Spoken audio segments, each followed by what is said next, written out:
Da-da-da-da. This is Anchored and Devoted, and we're excited because we have another messy topic to jump into. I'm not sure if any of this has been helpful for you. I was listening to one of the episodes we recorded earlier, and I was like, wow, that was a train wreck of an intro. So let's see if we can do it better this time. Let's see if we can truly cause for a true, pile up. Anyway, I'm Pastor Joseph, and you are? Pastor Jer, and I'm thinking in line with your statement just now, Ipecac is not good on the way down or the way back up, but it does actually help. So there's a mental image for you. There you go. We're starting off with a good episode already. Yeah, he just pictured it, folks. Welcome to Anchored and Devoted. That's right. And today we're talking about Christian nationalism because... Why? Oh, right. Because we need to. Good enough. We need to wade into it and make a good mess of it. And yeah. Let's go. Christian nationalism is a thing right now, which to me hurts my feelings. It is not what it sounds like. Because at least that's debatable. That depends on who you ask. Well, yes, that is true. And so I am, for most, at least when I think of Christian nationalism outside of what it has become, I typically think that it is Christians, believers, followers of Christ, sure, voting, engaging, and trying to live out their faith in a way that encourages and fosters people to come to know Christ. And so on a national scale, what does that look like? That looks like voting in ways that allow for others to come to know him. And the assumption is that it should be done in a culture that is Christ-like, or trying to, in a way, reverse time and make the U.S. a Christian country. Yeah. And that's what you have a problem with? No. I have a problem with making those who are not Christian feel as though they are not welcome. Okay. I have a problem with not loving your neighbor well. I love the idea of a Christian resort or a Christian, you know what I mean? Like going to a place where things feel Bible land. Yeah, like that's a nice thing. The reality is we were left here to be salt and light, and that's not what Christian nationalism is pushing. It's promoting. Hold on. That's a big statement. That's not what. Okay. Who is the Christian nationalist that you have in mind here, and what are they saying they're pushing? So I will. Where's my paper? Where's my notes on this? Christian nationalism, by the new definition, is looking at Bradley Onishi. It is an American body that is heterosexual, white, native born, that speaks English as its first language, and that is thoroughly patriarchal. Okay. None of those have anything to do with nationalism. I agree. Well, and see, that is one of those things where I wanted to talk about it today, because this is how, or this is what it's become. And it's very different from what a child of God would say as they engage with living out their faith on a daily basis. And so you bump up against that, it's like, whoa, that's not, that doesn't match the words. Like you've done something new, you've created something different, and it's. So is Bradley does Bradley describe him or her or their self as a Christian nationalist, or is Bradley giving a definition of those who he describes, or she or they describe as a Christian nationalist? My understanding, and I could be wrong, is that yes and yes. You know, this view is one where the goal is to take back the U.S. for God. And so that phrase, take it back, is um, seen at certain rallies with an understanding that it is the believer's job to do it. Yeah, I'm trying to be respectful, but at the same time, understanding that God is in charge. And for many, there's a view that they need to go and save the country versus live out their faith in the country. Okay. And so, and living out their faith. No. But in living out their faith, the view is that it's lived out in a way that I have to fight for it versus having the conversation with others. And so there is a there is a aggressiveness to it that is surprising to me when you talk about, again, a Christian. I completely agree with that. My problem here is that what you're describing is not Christian nationalism. What you're describing is something else that can't be defined as Christian national. I am a Christian but that's nationalist. the definition. Well, I'm about to say, but that's the definition of. No, that's his definition. That's not the definition of Christian, nor is it the definition of nationalist. So putting those two things together.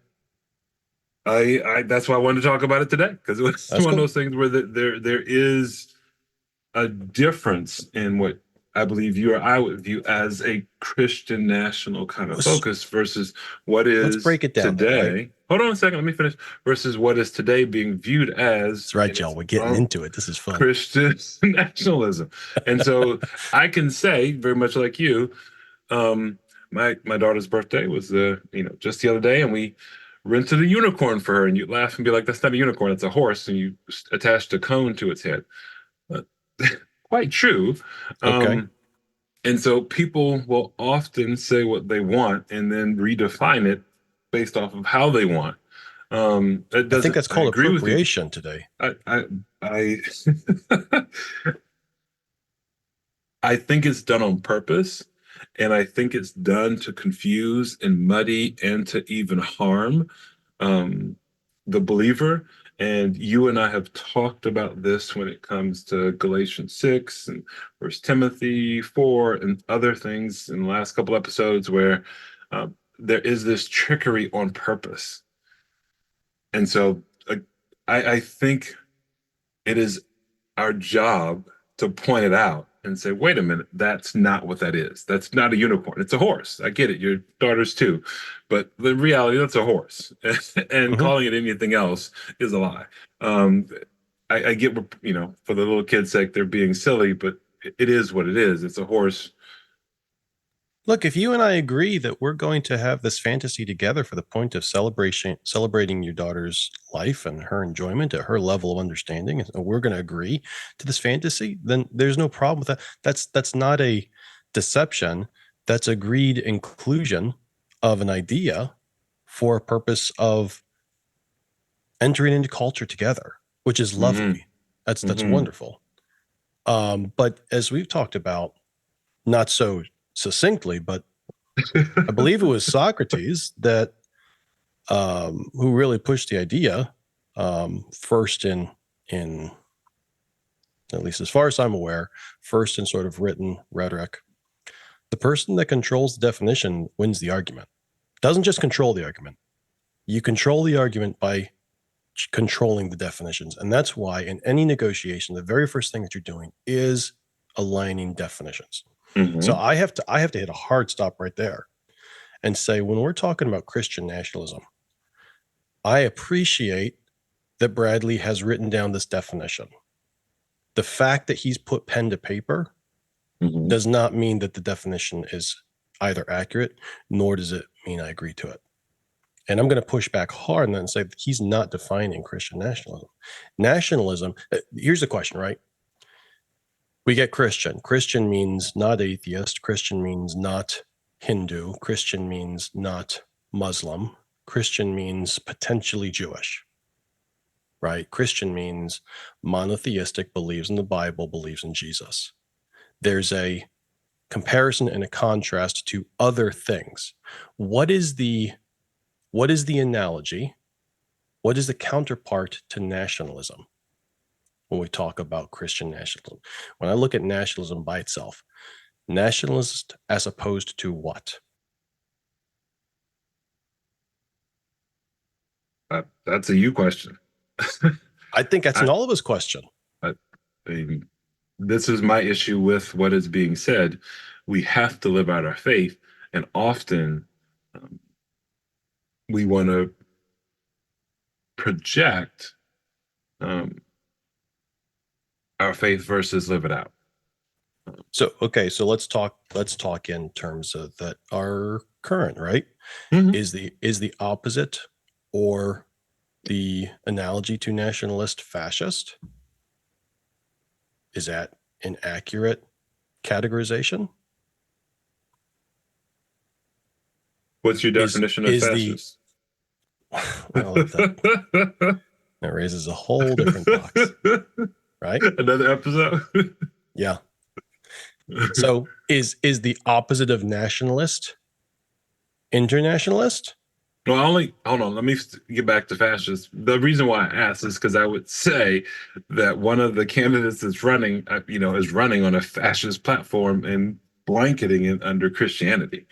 I, I, if no one else can fix the problem but you, and you're the brightest person, you're the savior, that is a fascist step.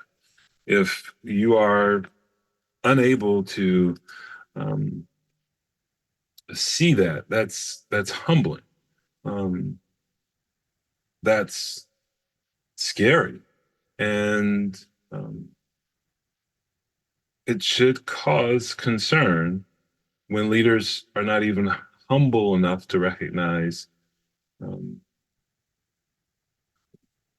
the weight of caring and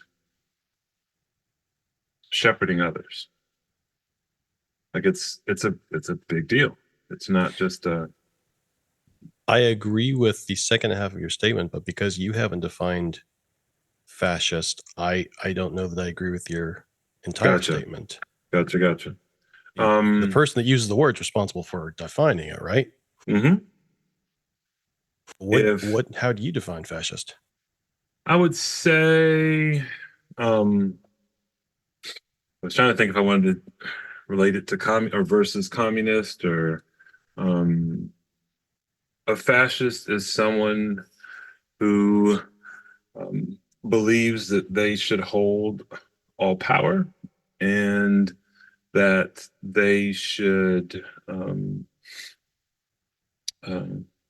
as I stated earlier, they are the beginning and the end of all conversations. That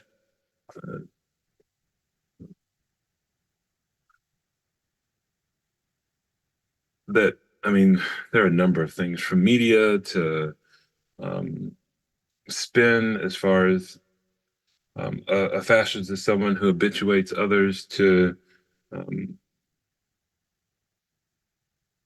a world that is theirs by conditioning people or gaslighting people. It's a process, not just a one-off. It's yeah, and it's still more than that. Well, it sounds to me like what you described as dictatorship, and I don't see where are you? Are all dictators fascists? Would be the first question to see if this is Hmm. if So, I'm following correctly. so authoritarian, And yes, we're way off ultra base at this point. nationalist, um, very much There's nationalists characterized again. We by, still haven't defined that one. I know, all, characterized by a dictator type of leader, um, uh, forced suppression of oppositions. Uh, that's my definition. Um, where individual interests are higher than state interest, or at Individual least that's the way interests it's are higher than state interest. the Interesting. Okay. individuals. When I say individual interest, I'm really talking about the leaders specifically. The leader. Okay. So we're still talking about a dictatorship then. Yes, yes, yes, yes. Strong regimentation when it comes to, Authoritarian. yes. Again, I've said that. Um, yeah, I don't know what else to say. There's still more. So who are the fascists that we can all agree are fascists?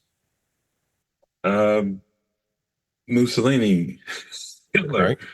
Um, Anyone those else? are two obvious ones. I mean, I'm sure there's some more. There are a couple Um, others in that time. Yeah. but it is not um, a party that you want to be a part of, but it is something um, where when you look at the times, it's easy to understand how people were habituated to extremes slowly.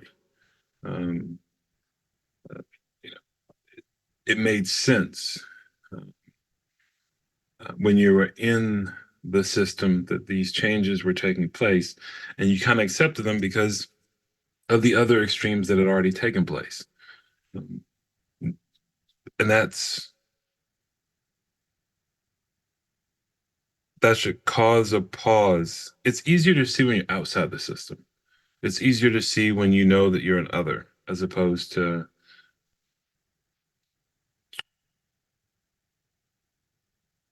one that is accepted. Okay. So I don't have a dictionary in front of me, and quite honestly, to have this conversation, I need to have about 7 dictionaries in front of me. No, we need and more. We probably got to pause and continue because it's a lot of bouncing around.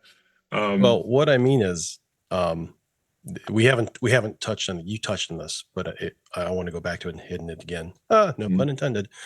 Um, when we're talking about titles like this, there's 2 reasons that titles are made. One is because I'm trying to identify who I am, to communicate who I am to you, Mhm, so that we can either partner together in a mhm, shared vision, mhm. or I can distinguish myself for you Yep, from other people. yep. The other reason definitions come about is because I want to classify you and use my classification of you, regardless of whether or not it's accurate, as a club in order to push you into a place that I believe you should be. Correct. Okay. Fascist did not start out as the second. Christian nationalist, at least in the past 10 years, started out as the second. It was not something that was used that was broadly defined within those who describe themselves as Christian nationalists to identify what they believe. It was used as a club, as um, a slur, Hmm. in order to diminish the legitimacy of a certain group of people, that the people who were making the definition, who were applying the definition, intended to segregate and to demonize. Now, that's wrong right off the bat. Doesn't matter what side it's coming from. That's wrong. When we talk about, the reason I say I'd have to have about 7 dictionaries is because dictionaries change, and meanings and definitions change. And sometimes they change because they've actually changed, and sometimes they change because there's an ideology that wishes to memory hole certain things. Mm-hmm. Which is why National Public Radio, for instance, is no longer referring to pregnant women. They're referring to pregnant people as a as a policy because it's in line with an ideology that they wish to promote. Okay, well, let me break this down real simply for the sake of this conversation. The opposite of nationalist is globalist. So when I say I'm a Christian nationalist, I'm saying, yes, I am a Christian, and yes, I am not a globalist. What do I mean by a globalist? A globalist is a person who believes that there should not be national boundaries. There should not be national borders. There shouldn't be national sovereignty. I completely disagree with that. You said a few minutes ago that as Christians, we are to love our neighbors. The only way to have neighbors is to know who the neighbor is and that they're not me and that I'm not them. There has to be a boundary. There has to be a border that is me and them in order for me to love them as them rightly. Well, I agree with that. Again, my issue is with the definition that has come about and is being preached from churches. Where is it being preached, though? I've heard plenty of people claim that it's being preached. I have not yet once heard anyone who is notable or regarded actually preaching this. When you say notable, what does that mean? That way they have more than 30 people listening to them. Gotcha. Not a one-off crazy like you'll find believing anything or espousing anything. Wackadoodle would be another term I'd use for these people. And in any system of belief, you're going to have people in the fringes who are wackadoodle. And in the time when we have social media, and I can say whatever wackadoodle thing I want, and then I can launch it into cyberspace and have it reach 8 billion people all at once, it may seem like what I'm saying represents at least 300 billion people, when in fact it may only represent 0.00001 of 0.001% of people who have brain cells firing. And I'm not saying I've listened to everything. I'm just saying that when I hear the term Christian nationalist, I'm involved in things like the Gospel Coalition, Together for the Gospel, Christianity Today. Okay. I'm listening to the conversations going on in white evangelical circles that are trying to get outside of the whole white thing. But let's be honest, it's not the best days. All right. Hopefully better days are ahead of us. Okay. Let's just say, keep on pushing. It's a good fight. Not making as much ground as I think all of us would wish. When I listen to these individuals talk about Christian nationalism, they are not talking about taking over the state or the nation with Christian law or excluding anyone who is not Christian, which are, and they're definitely not talking about authoritarian. Well, that's what I'm saying. No. I'm not disagreeing with you. I'm saying this is the conversation that needs to be had. And that's why we're having it today, because there is, for the Black and brown community, an issue of that isn't being projected. That isn't being heard, and it isn't being felt. Because, as you stated, it's the white evangelical church, and most Black and brown people aren't there. So it is QED. I'm just saying, like, it's real. How does that change? Thank you guys for coming by. No. Come on. We got 2 more minutes. We can solve it. Okay. We can do this. That's right. 2 minutes. We can solve it. That's the sound bite. The 25-minute mark. That's going to be the A&D season 4 soundbite. All right. Number 1, you can't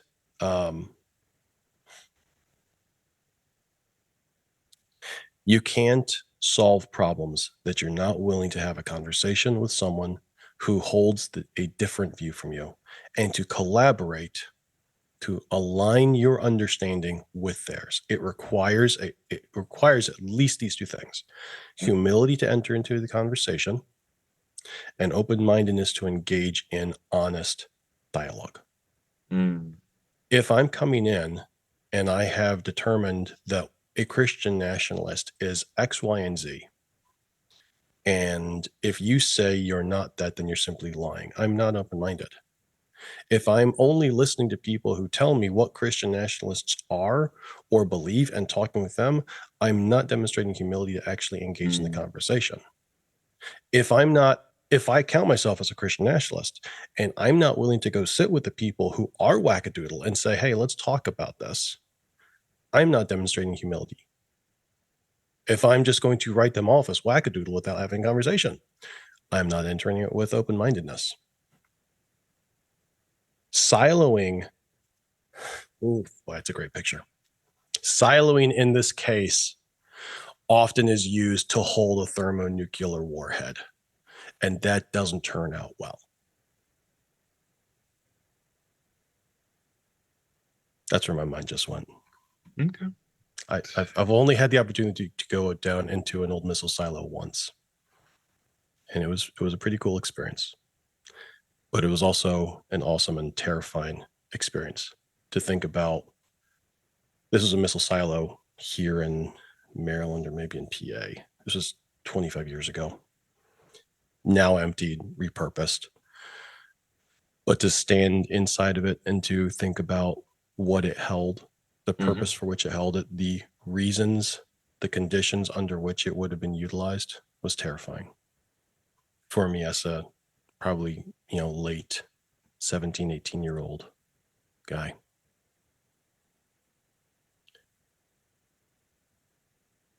One of the fundamental Christian distinctives is that we have the great commission.